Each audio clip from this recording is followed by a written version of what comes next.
आज इस टेक्नोलॉजी के ज़माने में हर व्यक्ति हज़ारों सालों तक जीवित रहना चाहता है, खासकर वे लोग जिन पर पैसों की कोई कमी नहीं है। ऐसे सुपर रिच लोग कभी मरना ही नहीं चाहते, ये लोग हमेशा जीवित रहना चाहते हैं। अगर मैं कहूँ कि फ्यूचर में ऐसा संभव है कि लोग कभी ना मरें या अमर हो जाएं, तो आप आश्चर्य करेंगे, लेकिन ये सच है।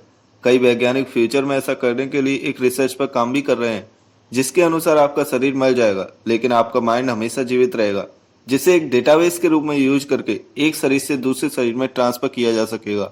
इसे इस बात से समझिए कि अगर मैं आपके दिमाग की कॉपी लेकर बाहर आता हूँ, तो इसका मतलब मैं आपकी कॉपी बनाता हूँ। आपकी याददाश्त यानी कि आपकी जो मेमोरी है, अगर उसे बायोलॉजिकल टर्मों में समझा जाए तो दिमाग के अंदर जो केमिकल है वो अलग अलग तरीके के होते हैं, और इन सभी केमिकल्स को जोड़ने का जो तरीका है उसे न्यूरोलॉजी साइंस कहते हैं। शुरुआत के दौरों में इस रिसर्च को चूहों के ऊपर किया जाता है। इंसान के दिमाग का जो बर्ताव है वो चूहों के दिमाग के बर्ताव से अलग नहीं होता। चूहे के दिमाग में जो भी इंफॉर्मेशन बनती है, एक इलेक्ट्रिकल करंट का इस्तेमाल करके और सिलिकॉन इंजेक्शन डालकर नैनो ट्रांसमीटर्स के द्वारा दिमाग के अंदर उसे हर सेल में जमा कर दिया जाता है।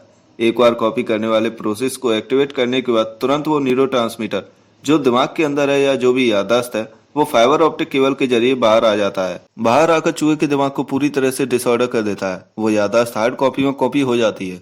सिंपल तरीके से समझना है तो ये समझिए कि एक टैप में जो एनालॉग साउंड है उसे डिजिटल सीडी में कॉपी किया गया हो। इनफैक्ट मनुष्य को भी वो इंजेक्शन लगाकर दिमाग को ट्रांसफर किया जा सकेगा। मनुष्य के फिजिकल ब्रेन को डिजिटलाइज करके उसे हार्ड डिस्क में कॉपी करके रख लिया जाएगा, और इस कॉपी को रखकर आप मर भी जाते हैं तो ये कभी मिट नहीं सकता। सही शब्दों में कहा जाए तो आप अमर हो गए। जिस प्रकार से कई लोगों की गोली लगने से भी मौत नहीं होती, उसी प्रकार से इस इंजेक्शन को शरीर में डालने के बाद जिंदा रहा जा सकेगा। इस प्रोसेस में पहले व्यक्ति के डिजिटल बैकअप को दूसरे में इम्पोज किया जाता है। पहले व्यक्ति के दिमाग को इंजेक्शन के जरिए उसके दिमाग के ट्रांसफर मीटर में ट्रांसमिट किया जाता है, तो वो तुरंत हार्ड डिस्क में जो बैकअप है वो ट्रांसमीटर के अंदर कॉपी हो जाता है, और वो जब होश में आएगा तो नॉर्मल रहेगा, लेकिन उसमें दूसरा व्यक्ति जीवित रहेगा।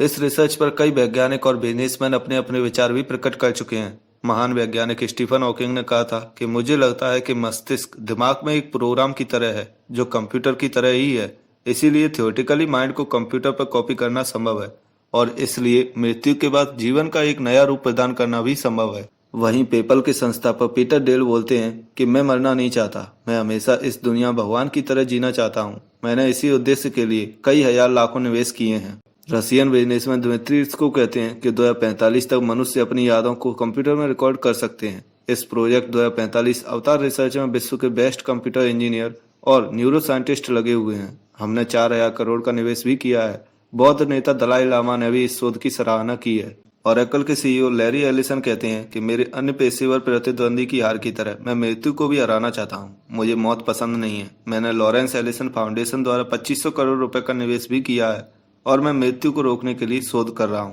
अमेरिकन एंटरप्रेन्योर और गूगल वेंचर्स के फाउंडर और फर्स्ट सीईओ बिल मैरिस कहते हैं कि यह संभव है कि इंसान 1000 से अधिक वर्षों तक जीवित रहे। इस शोध के लिए हमने 425 मिलियन अमेरिकन डॉलर निवेश भी किया है। हमें विश्वास है कि यह 2045 से पहले संभव होगा। दोस्तों, इस रिसर्च के बारे में इन विद्वानों का कुछ भी कहना हो, लेकिन मेरा मानना है कि ऐसी रिसर्च नहीं होनी चाहिए। आज व्यक्ति इस रिसर्च से खुद को भगवान बनाना चाहता है। साइंस इंसान की मदद के लिए होना चाहिए, न कि इंसान को खत्म करने के लिए। दोस्तों, आपका इस रिसर्च के बारे में क्या विचार है, कमेंट करके जरूर बताएं, और हाँ, चैनल को सब्सक्राइब जरूर करें। धन्यवाद।